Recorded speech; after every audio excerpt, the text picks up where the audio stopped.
જય શ્રી કૃષ્ણ। આ વિડીયોમાં મોહિની એકાદશી વ્રતની વિધિ, મહાત્મ્ય અને કથા સાંભળશું। તારીખ 12 મે 2022 ગુરુવાર, વૈશાખ માસની શુક્લ પક્ષની એકાદશી એટલે મોહિની એકાદશી। રાક્ષસોનો સંહાર કરવા અને દેવતાઓને વિજય અપાવવા માટે ભગવાન શ્રી હરિ વિષ્ણુએ આ દિવસે મોહિનીનું રૂપ ધારણ કર્યું હતું। આથી આ એકાદશીને મોહિની એકાદશી કહેવાય છે। આ દિવસે વ્રત, પૂજા, ઉપવાસ કરવાથી મનુષ્યના તમામ પાપોનો નાશ થાય છે, પુણ્યની પ્રાપ્તિ થાય છે। એકાદશીનો આ દિવસ ભગવાન શ્રી હરિ વિષ્ણુને સમર્પિત છે। મોહિની એકાદશીનું વ્રત કરવાથી વ્યક્તિ તમામ આસક્તિમાંથી મુક્ત થઈ જાય છે। આ દિવસે વ્રત ઉપવાસ કરનાર ભક્ત મોહ માયાના જાળમાંથી મુક્ત થઈ મોક્ષની પ્રાપ્તિ કરે છે।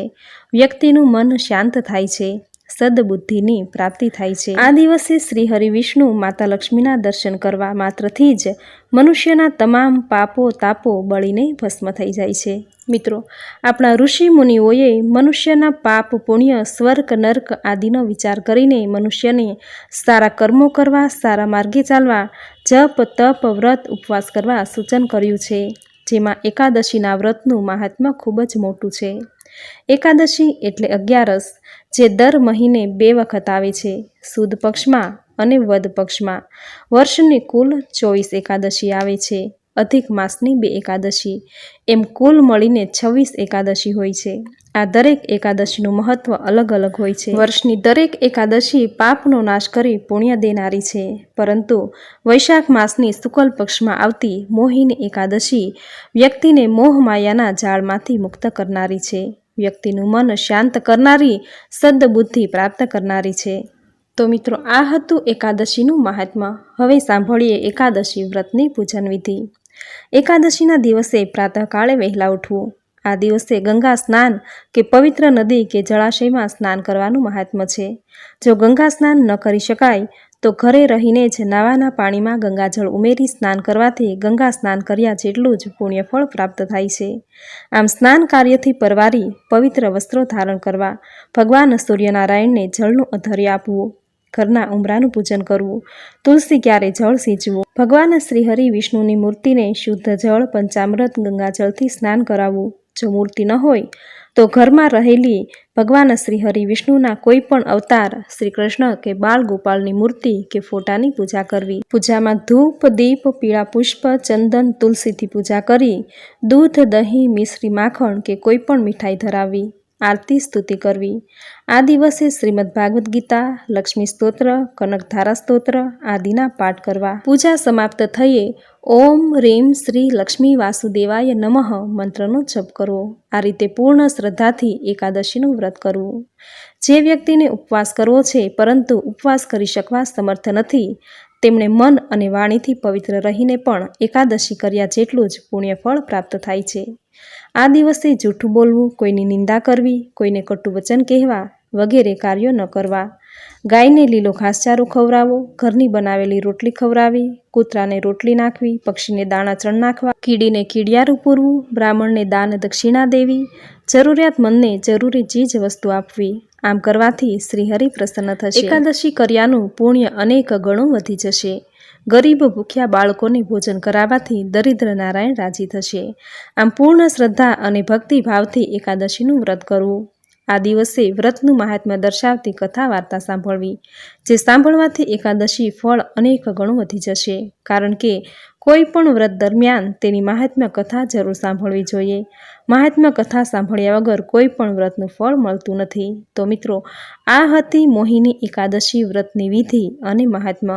હવે સાંભળશું વ્રતનું મહાત્મ્ય દર્શાવતી કથા વાર્તા। બોલો ભગવાન શ્રી હરિ વિષ્ણુની જય।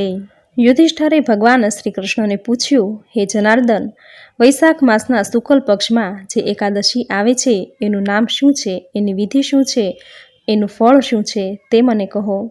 ભગવાન શ્રી કૃષ્ણે કહ્યું, હે મહારાજ, પૂર્વકાળમાં શ્રી રામચંદ્રજીએ મહર્ષિ વસિષ્ઠને આ જ વાત પૂછી હતી, તે તમે સાંભળો। શ્રી રામે કહ્યું, હે મહર્ષિ, આ બધા જ પાપોને નાશ કરવાવાળા તેમજ દરેક પ્રકારના દુઃખોનું નિવારણ કરવાવાળા વ્રતોમાં જે ઉત્તમ વ્રત હોય તે મને કહી સંભળાવો। મહર્ષિ વસિષ્ઠે કહ્યું, હે રામ, તમારું નામ લેવાથી જ મનુષ્યો પાવન થઈ જાય છે, છતાં લોકોના હિતને માટે હું તમને પવિત્રમાં પવિત્ર સર્વોત્તમ વ્રત કહું છું, તે તમે સાંભળો. વૈશાખ મહિનાના શુક્લ પક્ષમાં જે એકાદશી આવે છે એને મોહિની એકાદશી કહેવાય છે. તે સર્વે પાપોને દૂર કરનારી છે.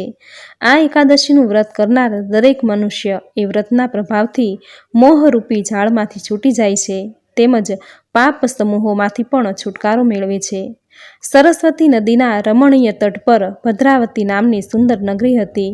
એ નગરીમાં ચંદ્રવંશમાં જન્મેલો ધૈર્યવાન તથા સત્ય પ્રતિજ્ઞાવાળો ધૃતિમાન નામનો રાજા રાજ્ય કરતો હતો. તે સત્યવક્તા અને પરોપકારી હતો. એ નગરીમાં એક અતિ શ્રીમંત સમૃદ્ધિવાન વાણિયો રહેતો હતો. એનું નામ ધનપાલ હતું. તે હંમેશા પુણ્ય કર્મ જ કર્યા કરતો. કૂવા, તળાવો, પરબો, ધર્મશાળાઓ અને ધર્મસ્થાનો પણ બંધાવતો હતો. વળી તે ભગવાન શ્રી વિષ્ણુની ભક્તિ કરવામાં હંમેશા તત્પર રહેતો. એને સુમના, ધૃતિમાન, મેઘાવી, સુકૃત અને ધૃષ્ટ બુદ્ધિ નામે 5 પુત્રો હતા. એમાં ધૃષ્ટ બુદ્ધિ હંમેશા પાપ કર્મો જ કર્યા કરતો. જુગાર વગેરે વ્યસનોમાં એ વ્યસ્ત રહેતો, તેમજ વેશ્યાગામી પણ કરતો. તે કદી બ્રાહ્મણોને આવકારતો ન હતો, પિતૃઓને પિંડ દાન પણ ન આપતો, તેમજ ભગવાનનું પૂજન પણ ન કરતો. એ દુષ્ટ આત્મા અધમી વર્તન કર્યા કરતો અને પોતાના પિતાના ધનને તે બરબાદ કરતો. આથી એના પિતાએ અને એના બીજા 4 ભાઈઓએ એને ઘરમાંથી કાઢી મૂક્યો. બીજા કુટુંબીજનોએ પણ એને ત્યજી દીધો. એણે પોતાના શરીર પરના ઘરેણાં પણ એક પછી એક કરીને વેચી નાખ્યા. પરિણામે એની પાસે પૈસા ન રહેવાથી એના જુગારી મિત્રો તેમજ વેશ્યાઓને પણ એનો ત્યાગ કર્યો હતો. તે પછી એ ધૃષ્ટ બુદ્ધિ ચિંતામાં જ રહેવા લાગ્યો. તે હવે ભૂખથી પીડાવા લાગ્યો. શરીર પરના વસ્ત્રો પણ ફાટી ગયા અને હવે મારું શું થશે? હવે હું શું કરું? ક્યાં જાઉં? કયા ઉપાય વડે મારાથી જીવાય? એવા વિચારો કર્યા પછી એણે પોતાના પિતાના શહેરમાં જે ચોરી કરવાનું શરૂ કર્યું. પણ આવી નાની નાની ચોરીઓથી ધૃષ્ટ બુદ્ધિનું મન ધરાતું ન હતું. તેથી એક દિવસ તેણે રાજાના મહેલમાં જ ચોરી કરીને તુરંત જ માલ ધાલ લઈ જવાનું નક્કી કર્યું. પરંતુ ધૃષ્ટ બુદ્ધિ પકડાઈ ગયો. પગમાં મજબૂત બેડીઓ પહેરાવી મીઠું પાયેલા ચાબુકનો ઘણો જ માર માર્યો. હે મૂઢ બુદ્ધિવાળા ચોર, તારે મારા દેશની હદમાં રહેવું નહીં, એમ કહી ધૃતિમાન રાજાએ તેની બેડીઓ છોડાવી નખાવી તેને ભદ્રાવતી નગરીમાંથી બહાર કાઢીને દેશ નિકાલ કરી દીધો. આથી તે જંગલમાં જતો રહ્યો. ક્યારેક પશુઓનું માંસ ખાતો, તો ક્યારેક મોર, તેતર, સસલું વગેરેને મારીને ખાતો. ક્યારેક ફળો, મૂળિયા અને પાંદડા વેલા ખાતો, તો ક્યારેક ભૂખ્યો પણ રહેતો. આમ દુઃખ અને શોકમાં દિવસો પસાર કરતો હતો. એક દિવસ વનમાં ફરતા ફરતા પુણ્યનો ઉદય થવાથી ધૃષ્ટ બુદ્ધિ કૌંડિન્ય ઋષિના આશ્રમે આવી પહોંચ્યો. ઋષિ ત્યાં ન હતા. એણે જોયું તો ઋષિ ગંગા નદીમાં સ્નાન કરતા હતા. દુષ્ટ બુદ્ધિ ત્યાં ગયો. તેણે કૌંડિન્ય ઋષિ સ્નાન કરીને કિનારા પર આવ્યા હતા. એને વસ્ત્ર નીચોવતા હતા. તેના છાંટા ધૃષ્ટ બુદ્ધિ પર પડ્યા. આ છાંટાનો સ્પર્શ થતાં જ એના દુષ્ટ વિચારો વિલીન થઈ ગયા. ધૃષ્ટ બુદ્ધિએ હાથ જોડીને વિનયપૂર્વક કૌંડિન્ય ઋષિને કહ્યું, હે મહાત્મા, કોઈ એવું વ્રત બતાવો કે જેના પુણ્યના પ્રભાવથી મેં કરેલા પાપ કર્મોમાંથી મારી મુક્તિ થાય. કૌંડિન્ય ઋષિએ કહ્યું, વૈશાખ મહિનાના શુક્લ પક્ષમાં મોહિની નામની એકાદશી આવે છે, એનું તું વ્રત કર. આ વ્રતથી મેરુ પર્વત જેટલા મહાન પાપોમાંથી પણ ઉદ્ધાર થાય છે. મહર્ષિ વસિષ્ઠે કહ્યું, હે રામ, ઋષિનું કહેવું સાંભળી ધૃષ્ટ બુદ્ધિએ ઘણો જ આનંદ થયો. કૌંડિન્ય ઋષિના કહેવા અનુસાર એણે મોહિની એકાદશીનું વિધિપૂર્વક વ્રત કર્યું. ભગવાન વિષ્ણુનું પૂજન, ઉપવાસ અને જાગરણ પણ કર્યું. આથી એના બધા જ પાપોનો નાશ થયો અને દિવ્ય દેહ ધારણ કરીને ગરુડ પર બેસીને વિષ્ણુ ધામમાં ગયો. ભગવાને શ્રી કૃષ્ણે કહ્યું, હે યુધિષ્ઠર, આ મોહિની એકાદશીનું વ્રત બધા જ વ્રતોમાં ઉત્તમ છે. યજ્ઞો વગેરે તથા તીર્થોમાં સ્નાન કરવાથી અને દાન કરવાથી જે ફળ પ્રાપ્ત થાય છે તે ફળ આ મોહિની એકાદશીના વ્રતના ફળના 16મા ભાગને પણ પહોંચી શકવાને યોગ્ય નથી. આ મોહિની એકાદશીના મહાત્મ્યને વાંચનાર કે સાંભળનારને 1000 ગાયોના દાન કર્યાનું ફળ મળે છે. ઇતિ શ્રી સ્કંદ પુરાણે વૈશાખ માસ શુક્લ પક્ષે મોહિની એકાદશી વ્રત કથા સમાપ્ત. બોલો ભગવાન શ્રી હરિ વિષ્ણુની જય. તો મિત્રો, આ હતી મોહિની એકાદશી વ્રતની વિધિ, મહાત્મ્ય અને કથા. એકાદશીનું આ વ્રત અનેક જન્મોના પાપનો નાશ કરી પુણ્ય દેનારું છે. હજારો ગાયોના દાનનું ફળ અને અશ્વમેઘ યજ્ઞો કર્યાનું ફળ આ એકાદશી કરવાથી થાય છે. એકાદશીની તિથિ ભગવાન શ્રીહરિને અતિ પ્રિય છે. આથી શ્રીહરિ સાથે માતા લક્ષ્મીની કૃપા પ્રાપ્ત કરવા આ દિવસે શ્રીહરિ વિષ્ણુ સાથે માતા લક્ષ્મીની પૂજા કરવી. આ દિવસે માતા તુલસીની પણ પૂજા કરવી, કારણ કે તુલસી એ શ્રીહરિને અતિ પ્રિય છે. આથી મા તુલસીની પૂજા કરવાથી શ્રીહરિ પ્રસન્ન થશે. જ્યાં શ્રીહરિની પ્રસન્નતા હશે ત્યાં મા લક્ષ્મી દોડીને આવશે. તેના ઘરમાં ધન ધાન્યના ભંડાર ભરેલા રહેશે. સુખ સમૃદ્ધિથી ઘર છલકાતું રહેશે. સંતતિ અને સંપત્તિની ખોટ ત્યાં ક્યારેય નહીં આવે. ભગવાન વેદવ્યાસે કહ્યું છે કે 5 અનુષ્ઠાનમાંથી કોઈ પણ એકનું અનુષ્ઠાન મનુષ્ય કરે તો તેને યશ, કીર્તિ, સ્વર્ગ અને મોક્ષની પ્રાપ્તિ થાય છે. આ 5 અનુષ્ઠાનમાં પહેલું છે માતા પિતાની સેવા, બીજું છે સૌભાગ્યવતી સ્ત્રીએ કરેલી પતિની સેવા, ત્રીજું છે સર્વ પ્રત્યે સંભાવ રાખવો, ક્યારેય તારું મારું ન કરવું, ચોથું છે મિત્રનો દ્રોહ કદી ન કરવો, અને 5મું છે ભગવાન શ્રીહરિ વિષ્ણુનું પૂજન ભજન કરવું. આ 5 મહાયજ્ઞો શાસ્ત્રોમાં બતાવેલા છે.